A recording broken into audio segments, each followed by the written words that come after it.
আপনি কি কখনো ভেবেছেন এমন এক শহরে যাওয়ার কথা যেখানে ইতিহাস, আধুনিকতা আর সংস্কৃতি একসাথে মিশে আছে? তাহলে চলুন ঘুরে আসি রাশিয়ার রাজধানী মস্কো থেকে। মস্কো রাশিয়ার সবচেয়ে বড় শহর। প্রায় ১,২০,০০,০০০-এরও বেশি মানুষ বাসে এই শহরে। এটা শুধুমাত্র রাজনৈতিক আর অর্থনৈতিক কেন্দ্রই নয়, বরং ইউরোপের অন্যতম প্রাচীন আর ঐতিহাসিক শহর। চলুন দেখে নিই কিছু বিখ্যাত স্থান। ক্রেমলিন, মস্কোর হৃদয়। একদিকে প্রেসিডেন্টের অফিস আর অন্যদিকে অসাধারণ জাদুঘর আর প্রাচীন চার্চ। রেড স্কোয়ার, ইউনেস্কো ঘোষিত ওয়ার্ল্ড হেরিটেজ সাইট। এখানেই রয়েছে সেই বিখ্যাত সেন্ট বাসিল ক্যাথেড্রাল, যার রঙিন গম্বুজ দেখে মনে হয় যেন কোনো রূপকথার গল্প। আপনি কি জানেন, মস্কোর মেট্রো স্টেশনগুলোকে বলা হয় আন্ডারগ্রাউন্ড প্যালেস?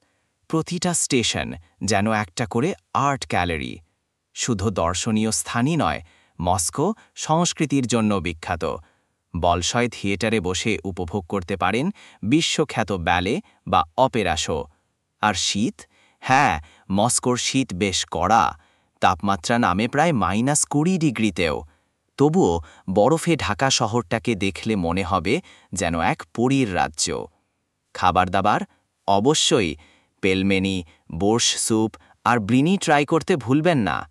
তো বন্ধুরা, এই ছিল মস্কো শহরের এক ঝলক ভ্রমণ। কমেন্টে লিখে জানান আপনি মস্কো যেতে চাইবেন কিনা। সবচেয়ে গুরুত্বপূর্ণ কথা, সাবস্ক্রাইব করতে ভুলবেন না।